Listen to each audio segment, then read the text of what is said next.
Hey friends, it's Lisa Mason Ziegler coming to you for our Friday live from the farm, and super glad to be here with you today.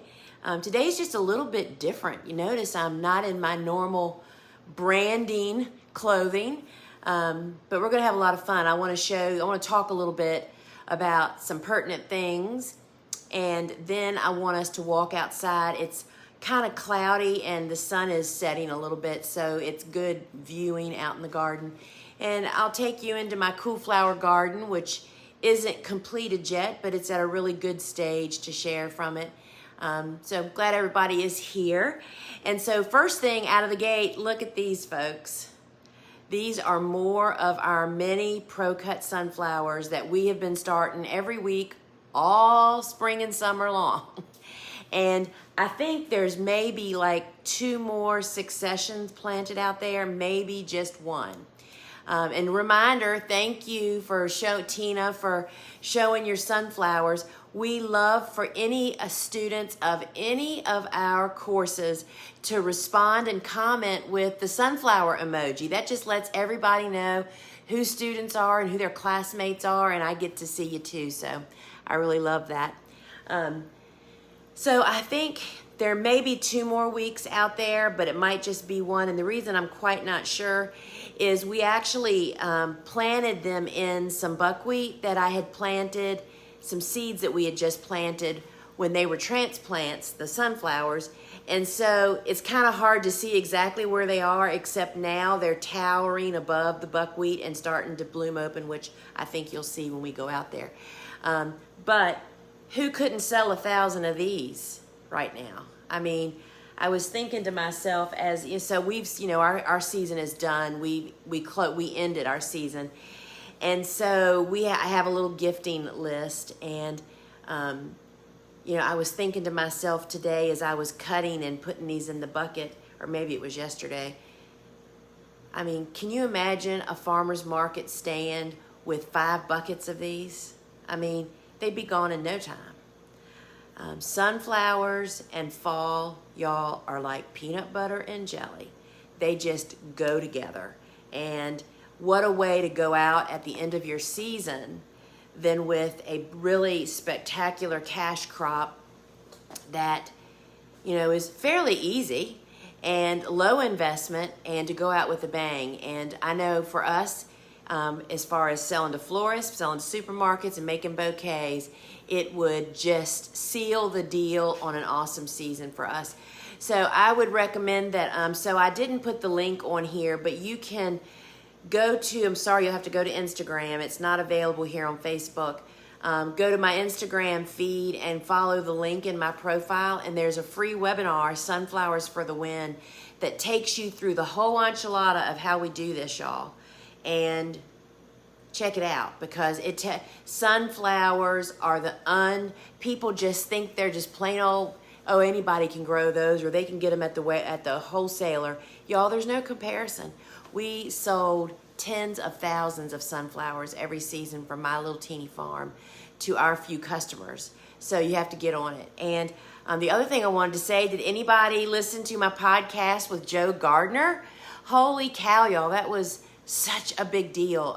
I've always been a fan of Joe's. I actually met him once for a garden writers conference, and we were on a tour bus, and he sat like 2 behind me, and we chatted for a minute. But he had his people reach out to us about doing that podcast, and I was just so flattered and so thrilled. He is so easy to talk to.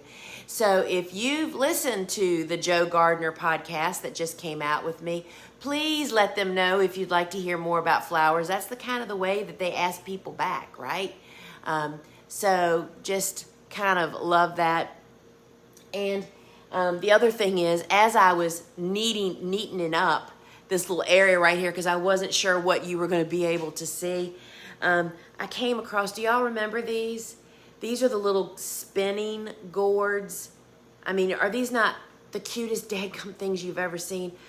And I took all of them except for a handful up to the school for the children to make Christmas decorations or whatever. I mean, they're so easy to drill a little hole in the top and then paint them and do all kinds of stuff. I'm kind of feeling like I wish I'd have kept another 50 of these because I'm feeling like Crafty's coming on this winter, right? So we still have the seeds on our website for these. We're not carrying them next year. They just don't kind of fit into our lineup.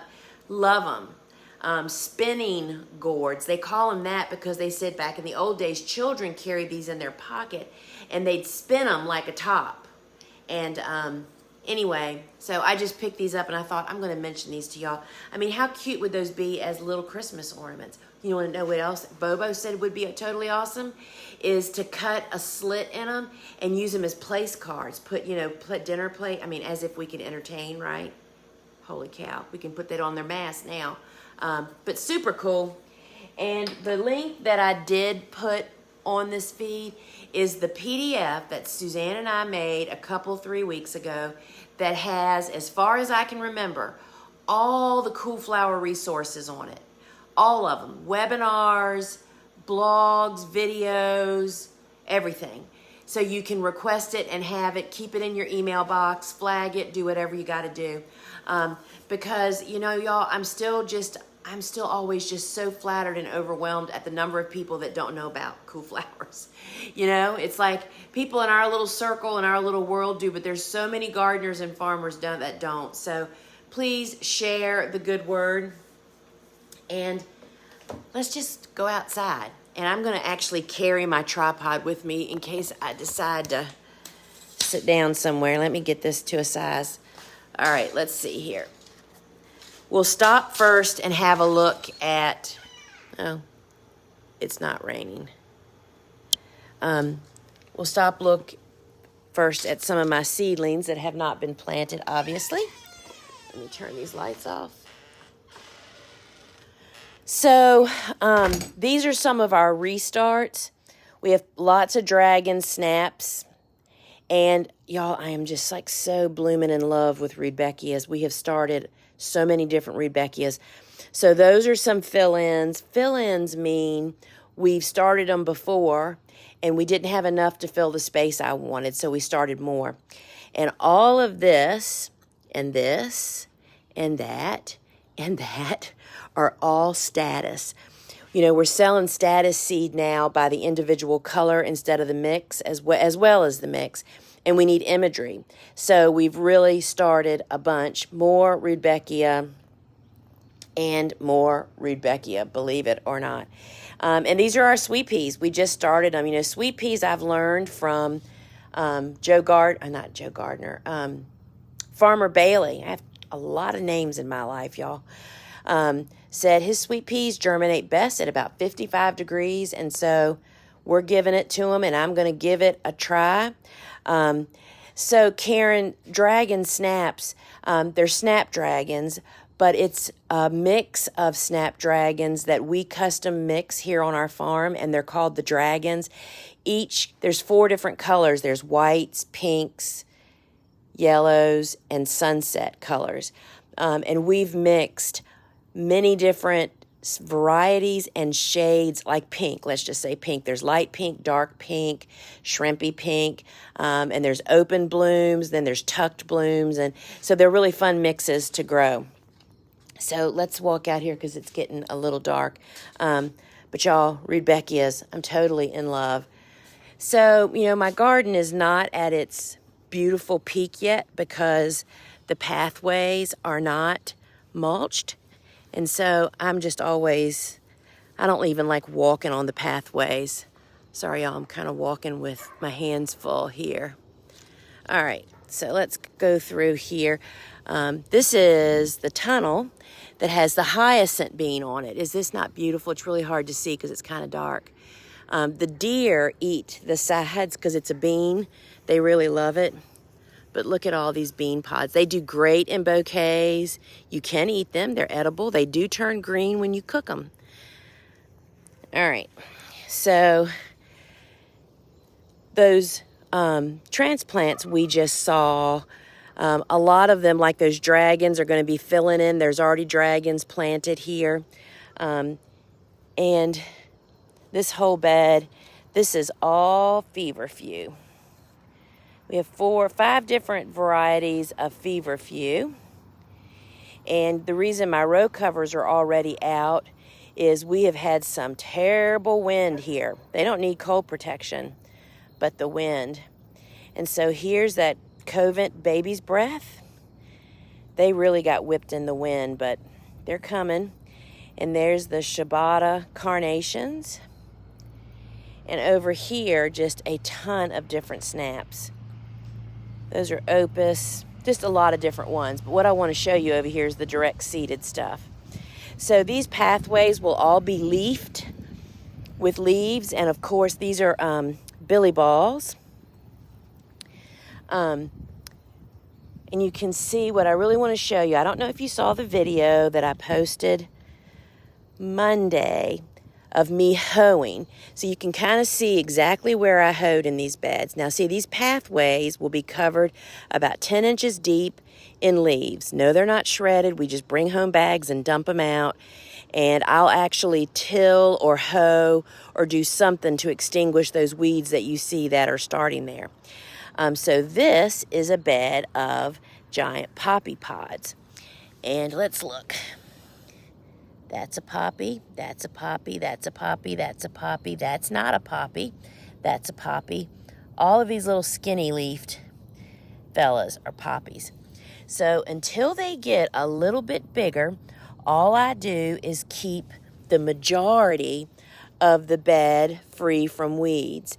And then once they get, like probably 2 more weeks, once they get a little bit more, and you can kind of see the defined line. There's 3 lines of poppies. And until they get a little bit bigger, I won't really get real personal in there and weed in closer to the line of transplants. But let me tell you, once those seedlings get a little size on them, I will get right in there and let the hoeing go, because it'll take me 10 minutes to hoe these beds to rid them of weeds that would take hours if we left them in. And here is a perfect example. First off, here, this is blown. This is our Lizzie. We plant Lizzie. We can plant Lizzie in the fall and or very early spring, and I'm doing both this year as an experiment. So they're in, and so this is a bed of many different direct seeded crops. So up here, these are the Chinese forget-me-not. See how you can tell? First of all, do you see how thickly I sow? We'll thin the heck out of these, but friends, if you don't have plants to choose from, you have to oversow and know that you're going to have to thin.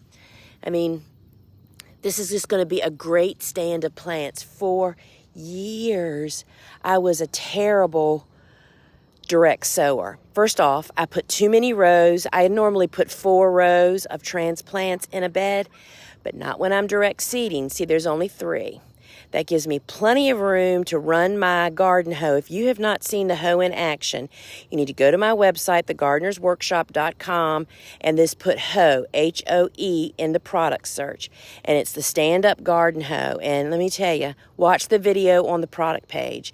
I can hoe this entire bed in less than 5 minutes, not even 5 minutes. And it's the secret to having clean spring beds.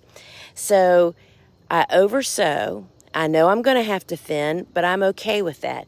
These seeds are the least cost of expense on this farm. And guess whose Bigfoot that was? That's a Tucker foot if I ever saw one. So all of these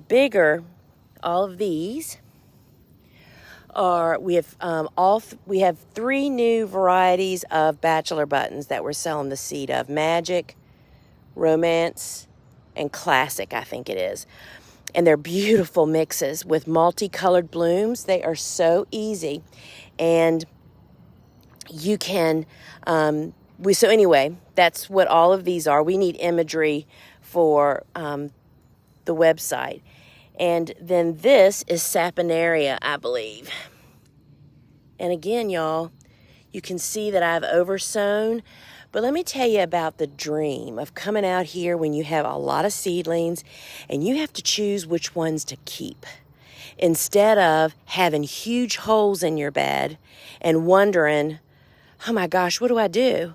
There's only 20 in a 20-foot space. What do you do? I've been there. I know all about it. It is really very, very, very depressing.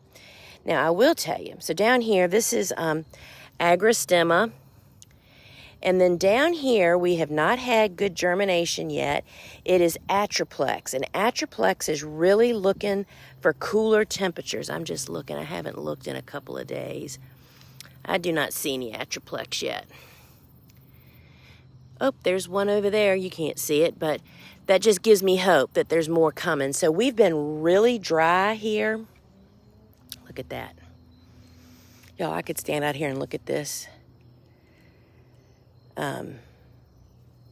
Just sit here and look at this for a really long time. It is really pretty beautiful. Let's walk over here. And I have to tell you that Steve bought me 2 gifts this week. He bought me 2 pieces of equipment. He bought Steel brand, bought me a 12-inch super battery charged chainsaw. Holy cow, y'all. It's all I can do to keep from cutting everything in sight.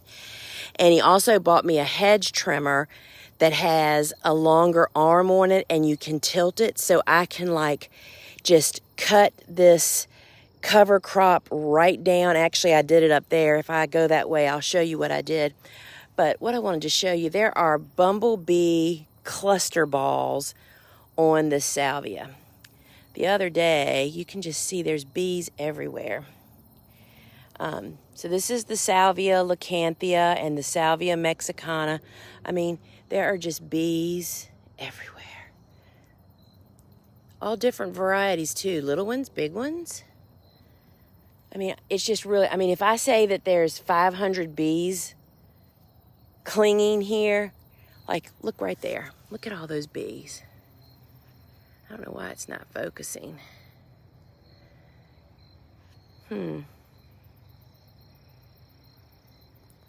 There's just so many bees here.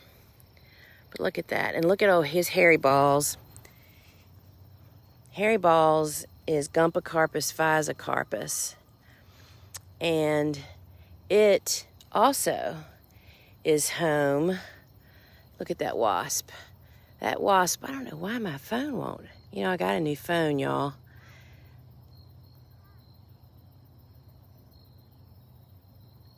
It won't focus. Maybe it'll focus on Harry. So if you're trying to cut these green balls to use them to dry on something, this is the stage you want to cut them, not in this big, ready to pop open. You really have to get them when they're small. And I will tell you that customers are much more open to having them in their bouquets when they're small, like a golf ball or smaller. When they get super big like this, it takes a special person to appreciate that in their bouquet, right? And there's bees over here. So, and this is, all this that you see here is clover that was just planted. And let me walk across here. So we're looking at the backs of these sunflowers. These are the ones like the ones that we were just looking at in there. Are these not? These have had no irrigation. They have been dry for so long. I'm just so surprised how tall they are. They're hip height. And, we got bees. We got so many bumblebees here. And I see a grasshopper right there. Oh, my goodness, y'all. If I had my clippers, oh, my goodness, there's 3 of them. I will not murder on film, but I would if they are so damaging. They'll eat so many of these flowers gone in an hour. You just can't even believe it.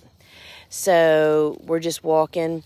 So I planted this planting of sunflowers into some newly seeded buckwheat when they were planted. And that was suggested to me. Oh, look, here's lemon. I haven't seen any of those. That the buckwheat helped to deter the bunnies. And bunnies are only a problem in our farm in certain areas, it seems like. Look at these. Pro Cut Gold is really one of our favorites. I want to walk back to the back garden and look at the peonies. So I'll cut those tomorrow. There'll be church flowers on Sunday. So I'm going to walk back here where we've got our delphiniums and our campanula. If I lose you for a minute while we're going from that access point to the one on the other side of the building, just hold on. Sometimes it does and sometimes it doesn't. But I planted another bed and a half. You know, giant poppy pods, we grow the seed for that. And we never have enough seed. And the great thing about it is, oh, I didn't lose you, I don't think. The great thing about it is that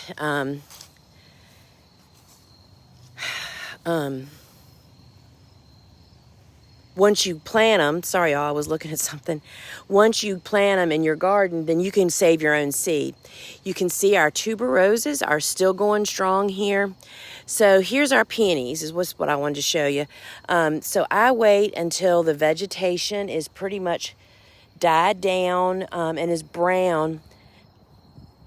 This end of the bed down here is already ready, but we just wait until the whole bed's ready. See how it's all dead down here looking? We cut the vegetation. I mean, we'll leave like a 6-inch stalk. Throw the vegetation away. You don't want to encourage peony blight. And then we'll compost or mulch this bed. We can't actually find compost right now where we are. They're sold out. Although I did see it when I was at the dump the other day. They're just waiting for it to get right. So these 2 mulched beds have some plugs that I ordered. It's been a while since I've grown them. This is Campanula Champion. Champion is a campanula that goes from seed to bloom in like 16 weeks. It's not one of the biennials. And we'll see how it does. The deer tend to really like it. So we'll see if they find it. And these are Delphinium Pacific Giants, which, you know, historically they grow best in a house, a hoop house, which of course we have none of. So I thought, you know what, it's been several years. Let's give it a try. And I wanted to show you, so this is an entire bed of giant poppy pods, and back there is. And you can see in the front here the disruption. You probably can't see it, but somebody's been rooting around in here. It's like a squirrel. But yet I still see these are like a week behind the other ones. See all those giant poppy pods? And I will thin them so very much, y'all. But you have to have a bunch of plants, so you have to oversow. And so here is a little stand. This was 1 week's planting of sunflowers. That was the Pro-Cut mix that we planted in the buckwheat, and they literally got no water their entire life. It was so dry here, but they came up and bloomed. I mean, we pretty much just left them, as you can see. But we just have tons of giant poppy pods. And once you get your game on of direct sowing and realize you can't put as many rows, you got to put less rows so you can hoe them. You've got to oversow. You have to sow them correctly. Do they get covered with soil or do they not? And then to hoe about every 10 to 14 days after you have prepared the soil. You know, you prepare your bed, you sow your seeds today. In 10 days, you're not going to really see any weeds, but they're developing, so you just run your hoe. Just like you can find that video. I just posted it on Monday. I posted it on Facebook and Instagram of me hoeing that bed that we were just in, and seeing how slow and careful I am when they're teeny weeny like they are now. But then, I'm telling you, you won't believe it. Watch the one on the product page, how fast I go. And it's when they're bigger, I mean, you can fly through there, and it's all the chickweed, it's all the henbit, it's all those winter cool. There's a whole boatload of cool weeds, just like there are cool flowers, and they follow the same pattern. And if you hoe now to get rid of them, you'll be in really, really good shape. Can y'all smell them? They smell pretty dreamy. So we can winter over tuberoses here. We're right on the edge of where that is, where they can survive. And ours do really, really well. You can see this is their second year in this spot. They have been pumping out the blooms. Look at this. look at all the new blooms and stems coming up. I mean, there's 1, 2, 3, 4, 5, 6, 7, 8. I mean, they're just keeping on, and there's lots. Let's see, there's some kind of party going on down here. Let's see what it is. And you know, y'all, I'm walking on this. Oh, it's just a bumblebee. So everybody's happy out here. Let's see, I planted more poppy pods back here. I don't quite see them. I'm looking. Oh, there's one. So they're just teeny weeny. So they're just starting to pop. So we'll have no shortage of poppy pods, we hope. You know, stuff happens, y'all. Stuff happens. So underneath this mulch is Bio 360. We did something a little different this year. So these are our no-till beds. Not say no-till, we don't tear them down.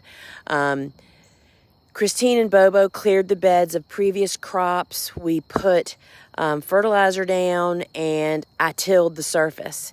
Then we laid Bio 360 down. We just tucked it in underneath the fabric, and then we put about 2 inches of mulch on top, basically to hold the Bio 360 down, which is blocking the light getting to the weed seeds, right, to get them to germinate. But also it keeps the Bio 360 cooler, so that's not a threat to these guys. And we've just had great, so far so good, but you can see the Bio 360 right there.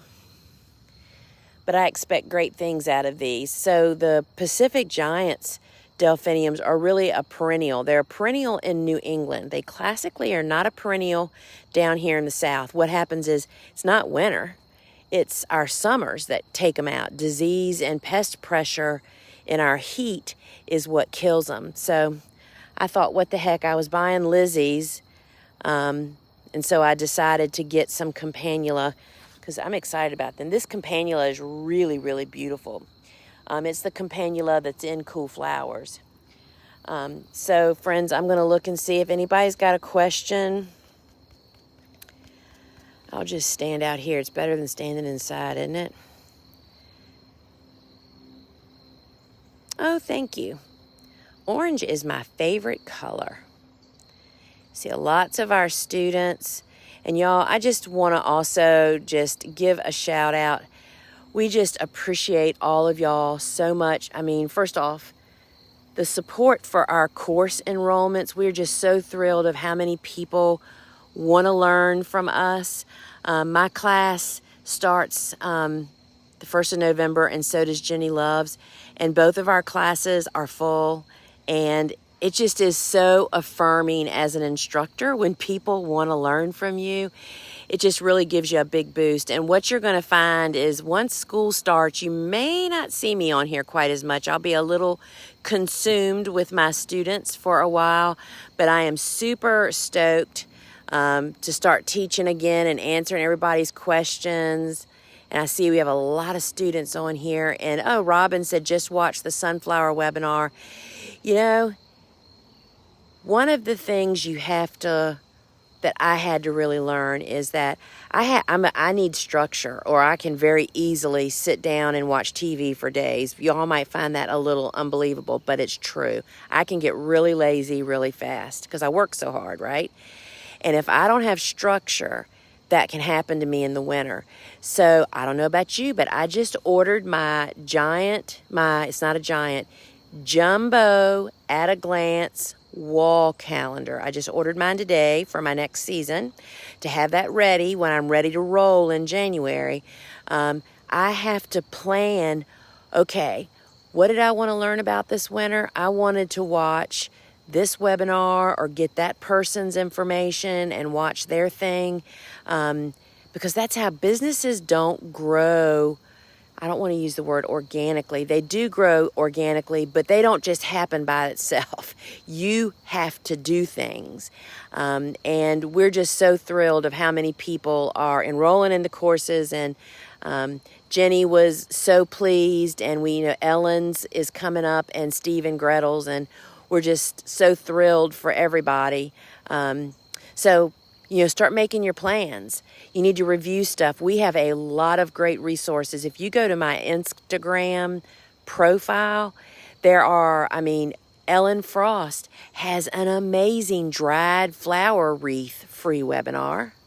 How awesome is that, right? The sunflower one is there, and you'd have to go look. I forget which ones are even there. But just start getting your stuff lined up to take care of business, because it's really easy. Before you know it, it'll be seed starting time. Right out of the gate of Christmas, we're at it again. So you have to really make the most of your time.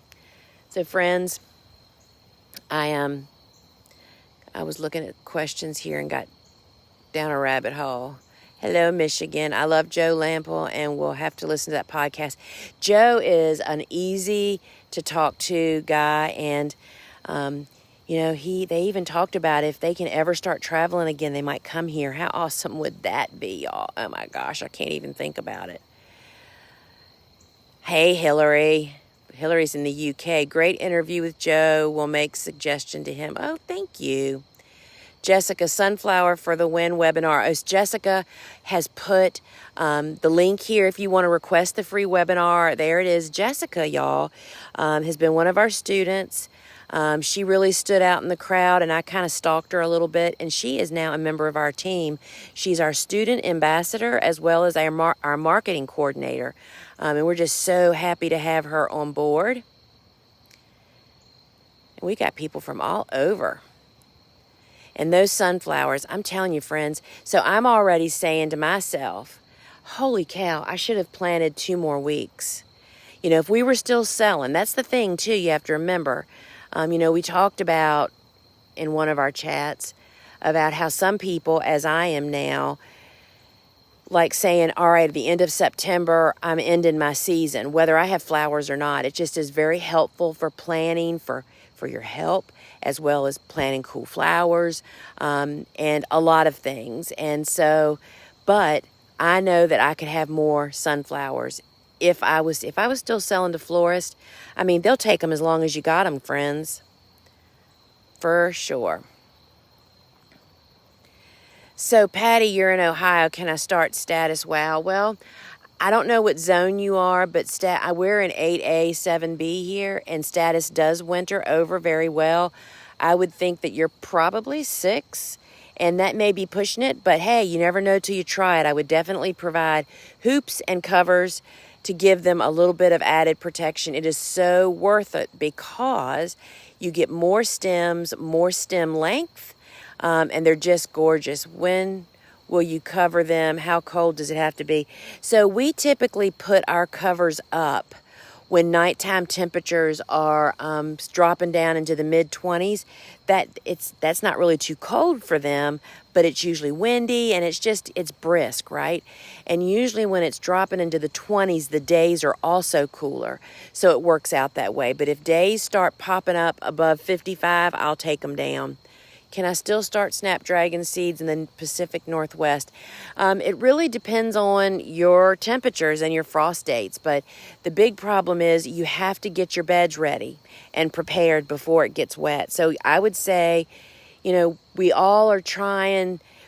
I'm still starting seeds and planting. You just have to know and remember, though, if you do it and you don't have success, to not say fall planting didn't work for me, because you didn't really do fall planting. You're planting late, right? So that's what discourages me when people plant late. Then they don't have success and they think, oh, that fall planting thing doesn't work. But in fact, they didn't really follow the cool flower concept.